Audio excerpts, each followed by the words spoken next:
ఎన్నో ఏళ్ల తర్వాత నల్గొండ కార్పొరేషన్గా అవతరించింది. రాజకీయ చైతన్యానికి ప్రతీకగా ఉన్న నల్లగొండ తొలి మేయర్ మహిళను వరించనుంది. దీంతో మేయర్ పీఠాన్ని ఎవరు అధిరోహించబోతున్నారన్నది ఆసక్తికరంగా మారింది.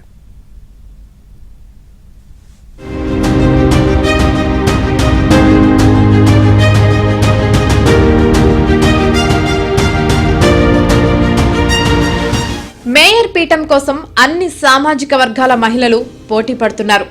ఎస్సీ, ఎస్టీ, బీసీ, జనరల్ నుంచి గెలుపొందిన ఏ మహిళ అయినా ఈ పదవికి అర్హురాలిగానే ఉండనున్నారు. అయితే మేయర్ స్థానం ప్రత్యక్ష ఎన్నిక కాకపోవడంతో పార్టీల నిర్ణయమే కీలకం కానుంది. ఏ కార్పొరేటర్ను మేయర్ కుర్చీపై కూర్చోబెట్టాలన్నది పార్టీ నిర్ణయమే. ఈ నేపథ్యంలో నల్లగొండ కార్పొరేషన్లోని 48 డివిజన్లలో మెజార్టీ స్థానాలు గెలుపొందిన పార్టీనే మేయర్ పీఠాన్ని దక్కించుకోనుంది.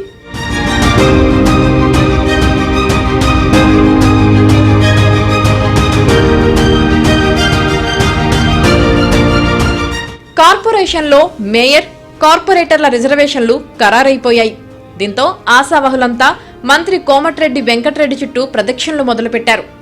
నల్లగొండ కార్పొరేషన్లో డివిజన్ల వారీగా రిజర్వేషన్లు మారిపోయాయి.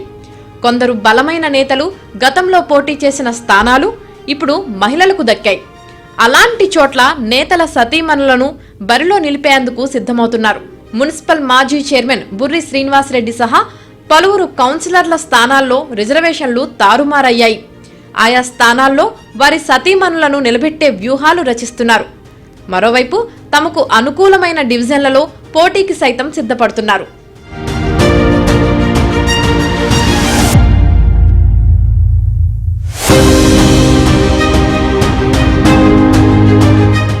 మొత్తానికి మొదటిసారిగా కార్పొరేషన్గా మారిన నల్లగొండలో తొలి మేయర్ పీఠాన్ని అధిరోహించేందుకు ఆశావహులు కసరత్తులు ప్రారంభించారు. మరి కార్పొరేటర్లుగా అధిక డివిజన్లో ఏ పార్టీ గెలుస్తుంది? గెలిచిన తర్వాత ఏ పార్టీ వారికి అదృష్టం వరించి మేయర్ పీఠం దక్కుతుందో చూడాల్సి ఉంది.